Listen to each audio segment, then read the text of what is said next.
Hey there, it's Derek here from Pacific Coast Auto in Japan, and we're looking at a Land Cruiser Prado. This one here with 250,000 kilometers, comes from 1997 and has the very wonderful 1KZ 3-liter turbocharged diesel with intercooler. This one was bought from auction for export over to the USA under the 25-year import rule. I'll just take a look at the condition here for you. You can see 215,000 kilometers on there. The overall condition I think is pretty good. These Land Cruiser Prados are excellent. They tend to wear slowly. I think a 25-year-old one looks like most cars when they're at about 12 to 15 years old. The bodies tend to not take much damage. The interiors are resilient. The engines are super reliable. Actually, the whole car, for a matter of fact, is quite reliable. So these are an excellent buy, and I personally would own one of these if it weren't for one small detail. I've got 3 kids, and at the time had 2 of them in car seats. You can't easily car seat to this car.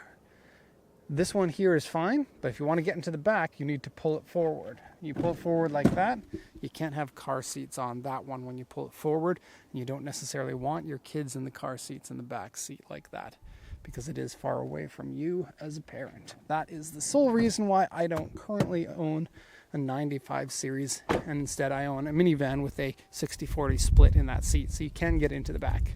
But that's neither here nor there. This car is what we're looking at. Not talking about my personal car or my family matters. Anyways, the coolant, I did open it up to check it. It looks like it's good. The oil looks like it's good. The oil is down to about midway point, which makes sense because you can see that the car is experiencing a bit of blow-by. Don't know exactly how bad because I don't know how long that's been like that. But you may have to replace a turbocharger at some point. But it is natural for cars to have blow-by. Just that does seem a little bit excessive. Coolant, probably a good idea to get that changed. Now when I drive it, it is not smoking. And if you do have excessive blow-by, you will see it smoke. You probably didn't notice it because I wasn't showing you back here. But the exhaust is not all black or weird or blue or any weird colors. So if it is doing blow-by like that, it's only a small amount. Okay, so I'm going to close the hood here. See if I can do this. Oh, almost. Okay, and timing belt was changed in 2020 according to the sticker at 200,000 kilometers. Look at that nice big intercooler with the hood duct there. The hood doesn't have a vent. You could make your own, which would look really cool. Maybe pluck one off of another car, cut the hole, and then have a hood vent.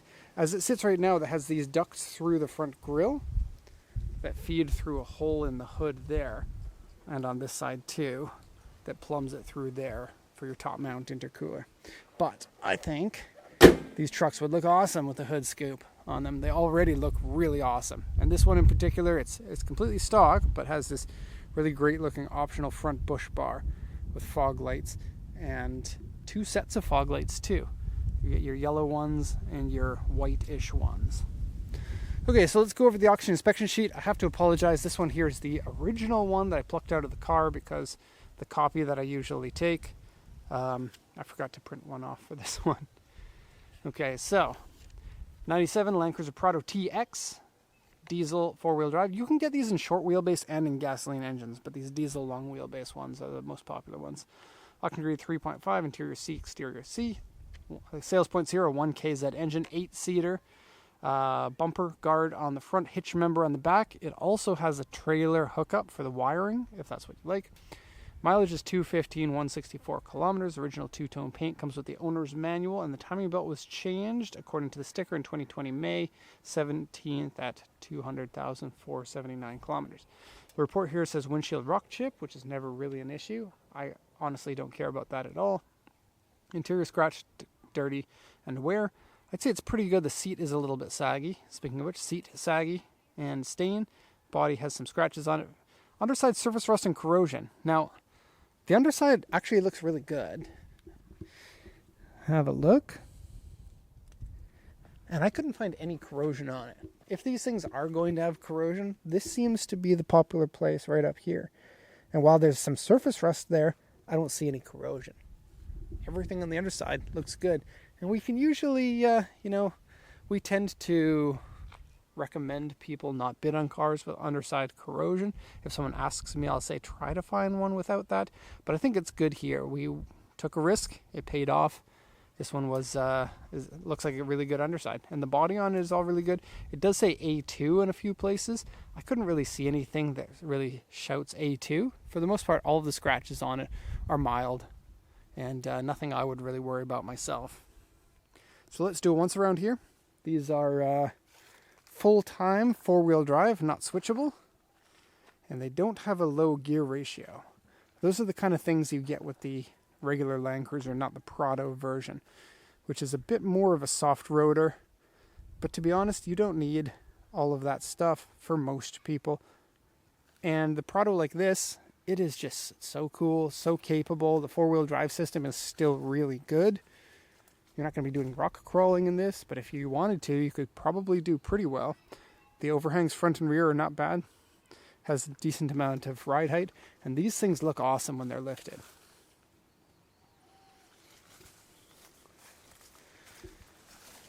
Okay, so let's have a look at some of the defects on this one in particular. Okay, so the Pia light here has a bit of the chrome fade on it, on these sections as well. Okay, scratches on the chrome up here. The right headlight here is not glossy on the bottom of it. Have a look at that, it looks a little bit dull, right? And then compare that to this one here, which is a lot shinier.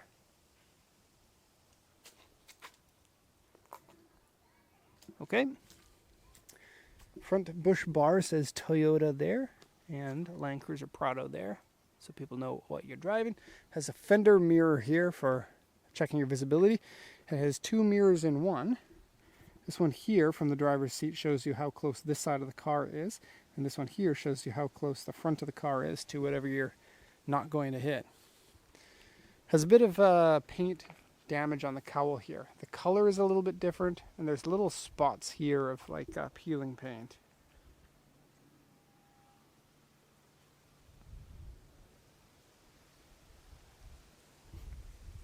Okay, so this car has like a safety bumpers like crazy. The over fenders, the side step, this plastic section here, it all protects the car pretty well from doors of other cars, so they don't really accumulate dents like most cars do.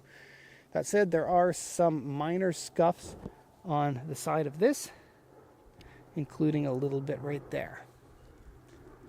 Okay, these are unpainted aluminum and they have faded and they look a little bit icky. Maybe a polish could help that. Going down here, we're looking pretty good. We got a pretty big scratch right there and some mild scratching down there. Back bumper has a scuff on the corner and a dented section here. We also have some paint that's scuffed off right there. Here's the hitch member. The hitch member has some corrosion on it. You can see a little bit here, probably underneath this paint. It looks like it's bubbling. That's not like a texture paint. And there's a bit more here. It looks like it's still super sturdy. You can definitely use it. Do be careful that eventually there will be a day where you're going to leave your trailer behind because of corrosion. Makes me wonder if I should go on YouTube and find videos of that actually happening, because I'm sure there are some. I'll leave the spider web on there. Okay, what are we doing down here? Got a crack there in the trim. A little bit weird. And an ouchie here from hitting the door, which has been touched up with touch-up paint. And then this section down here, I'll open the door so you can see it better, has some wear of the paint from people sliding down. Okay, I think we're looking pretty good, the rest of it. So far, so good. We'll just check that windshield gasket up here. Yeah, it's looking okay. I just saw the discoloration. And there's the roof with the roof racks. I notice now that there's some paint peeling on the roof rack, but not like it matters that much. The roof rack is tall enough, and that's on the inside, that you don't really notice it that much. Go into the interior now. These things are great. The size of it is excellent. The amount of people you can carry is very good. The third row is small, but it's not painfully small like many of the European ones are. And good package. Decent amount of room back here, but if you need more, you can flip these seats up. This folds down and the whole thing folds to the side. And a lot of people do that with this car, it seems. In the back you get a cup holder there and 2 cup holders on this side, so your thirstier child can sit in this seat. Close that door. We'll go into the side door here. Okay, decently easy to get in and out of, but still a little bit of climb until your kids get to be 7 or 8 years old. Here's the hook. I don't know what it's for. Okay, well I should have said here's a hook, not the hook then. This, you can move this back or forward to different levels of incline. Right now it's at the most upright.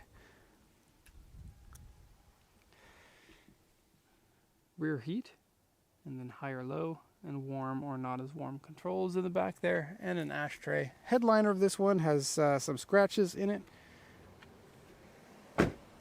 Going to the front now. Careful.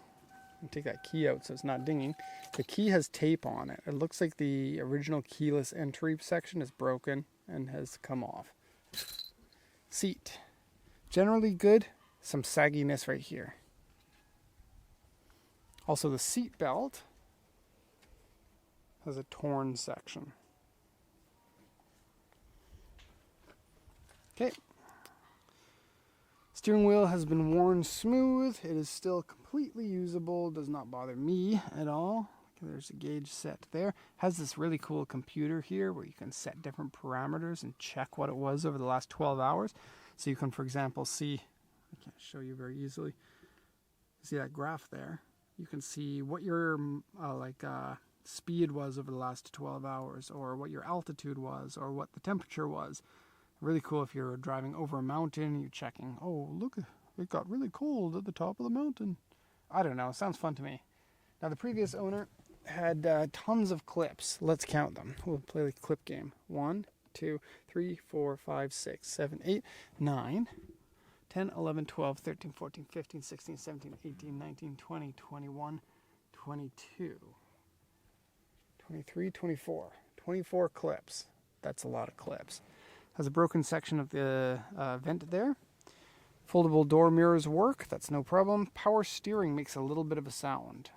The power steering fluid is a little bit low. Might have to change that pump eventually.